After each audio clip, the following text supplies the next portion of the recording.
এসো এসো, বসো বসো বসো বসো বসো। তুমি নিখিলকেই ভালো খবরটা দেবে না? আমাদের নিখিল বাবা হতে চলেছে। আমি তো বিশ্বাসই করতে পারছি না। ও কি এক্সাইটেড হবে। মৌরি মৌরি প্লিজ প্লিজ প্লিজ, তোমাকে কিন্তু এই খবরটা নিখিলকে দিতেই হবে। হ্যাঁ দেখো, তারপরে তোমাদের সম্পর্কের ইকুয়েশনটাই বদলে যাবে। না, আর কিছু বদলাবে না।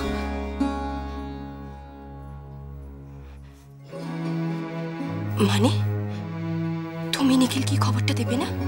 না রঞ্জনা, অনেক হয়েছে।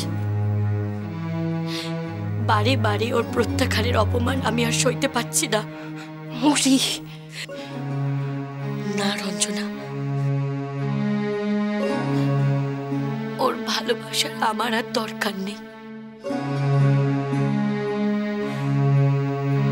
ওর ভালোবাসা ছাড়া আমি বাঁচতে শিখে গেছি,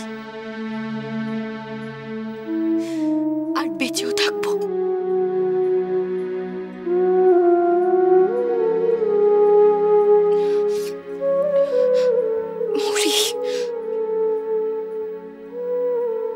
আমি মনস্থির করে ফেলেছি রঞ্জনা।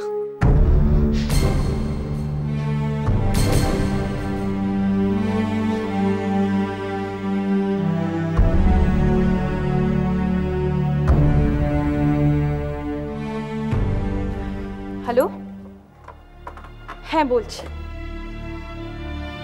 হ্যাঁ হ্যাঁ, না মানে আমার কাছে সব ইনফরমেশন আছে। হ্যাঁ হ্যাঁ ডেফিনেটলি।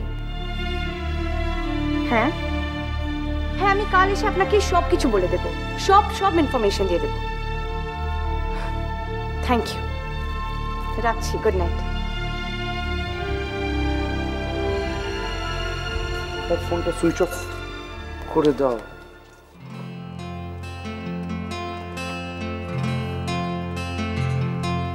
একদম একদম তুমি এখন বিশ্রাম নাও, বিশ্রাম নেওয়াটা দরকার। আমি বরং ডিনারটা সার্ভ করি। হ্যাঁ হ্যাঁ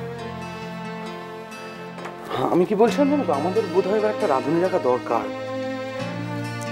আসলে দুজনেই তো এখন ঠিকঠাক রোজগার করছি, টাকা পয়সার খুব একটা অভাব নেই। আর তুমি সারাদিন খাটাখাটনি করে এসে বাড়িতে আবার রান্না করবে, এটা ভালো লাগে না জানো। আমি তোমায় কতবার বলবো রুদ্র, আমার কুকির কোনো দরকার নেই। বারবার তোমায় একই কথা বলতে হবে। I will manage on my own. Nalini,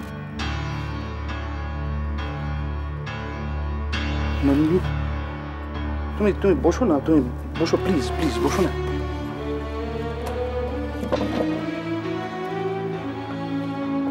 আমার একটা কথা আছে। কি কথা? তুমি মাথাটাকে ঠান্ডা করো, রাগ করলে কথাটা বলা যাবে না, কারণ রাগ করলে গোটা ব্যাপারটা আলোচনা। Please Rudra, I am extremely tired, just get to the point.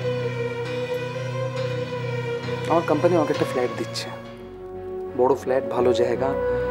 রেন্টটা আমাদের পে করতে হবে না, কোম্পানির নিজস্ব ফ্ল্যাট। আমি শুনতে চাই না রুদ্র, প্লিজ। আবার সেই এক কথা, আমি তোমায় বারবার বলেছি যে আমি শিফট করব না। এত রাগ করলে তো চলে না, তোমাকে তো বললাম মাথাটা ঠান্ডা করে কথাটা শোনো। এত রাগ করলে কোনো ডিসকাশনই হয় না, কোনো আলোচনা করা সম্ভব না। এত রাগ করলে তুমি, এতে আলোচনা করার কি আছে রুদ্র? ঘন ঘন করে তো সেই কথা বলবে যে চলো নলিনী আমরা শিফট করি, একটা বড় একটা বাড়িতে চাই, সেখানে এই থাকবে ওই থাকবে। ডিসকাস্টিং। নলিনী, ব্যঙ্গ করো না, তুমি আমার কথাটা বুঝতে পারছো না।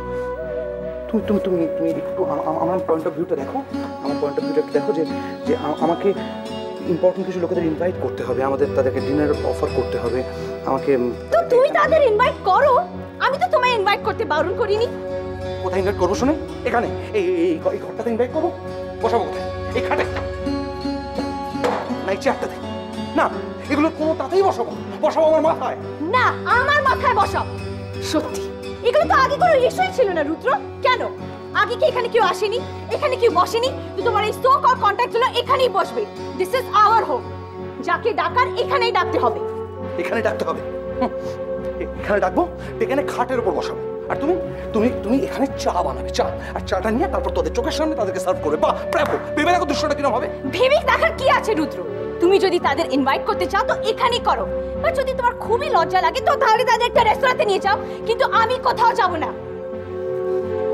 আর এটাই আমার শেষ কথা।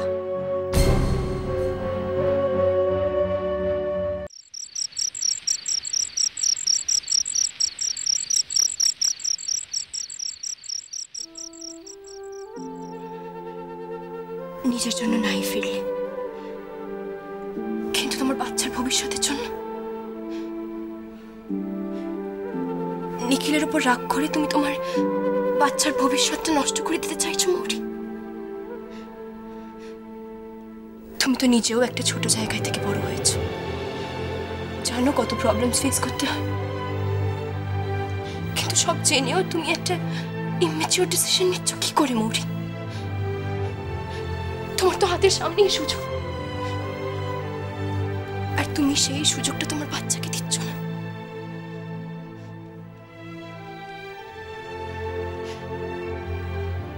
তোমাদের মান অভিমান যন্ত্রণায় বাচ্চাটা জানবেই না ওর বাবাকে।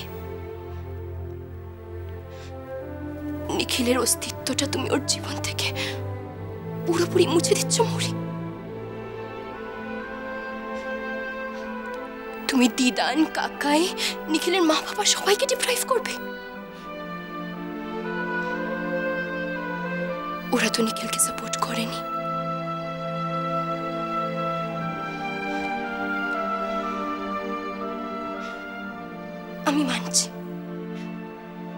আমি মানছি নিখিল ভুল করেছে, যেটা করেছে সেটা সিম্প্যাথির যোগ্য নয়।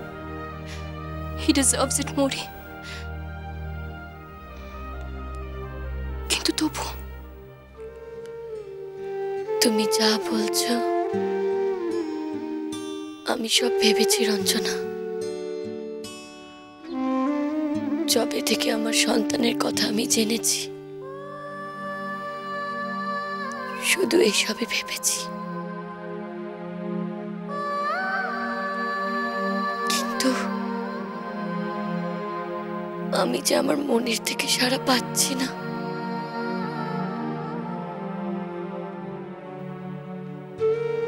ওর কাছে ফিরে যাওয়ার জন্য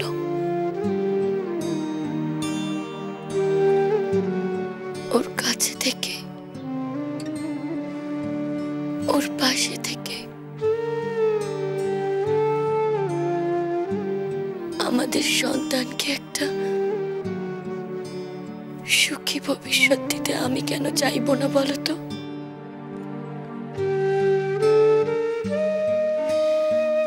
আমি কেন চাইব যে আমাদের সন্তান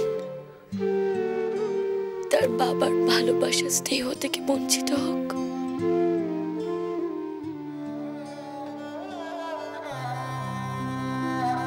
কিন্তু রঞ্জনা,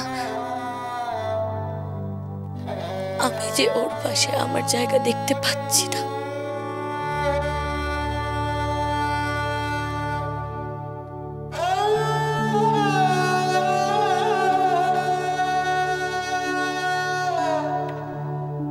ভালোবাসার মানুষের কাছ থেকে দূরে সরে যাওয়ার বিড়ম্বনা এক জীবনে আমাকে অনেকবারই সইতে হয়েছে, কিন্তু আর না। আমরা দুজনে একসঙ্গে কেউই সুখী হব না,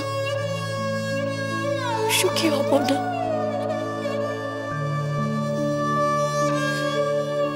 আমি জানি না আমি কোন অন্যায় করছি কিনা। মাঝে মাঝে মনে হচ্ছে আমি একাই পারবো।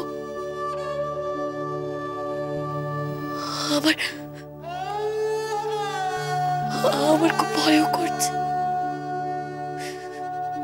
সত্যি সত্যি খুব ভয় করছে।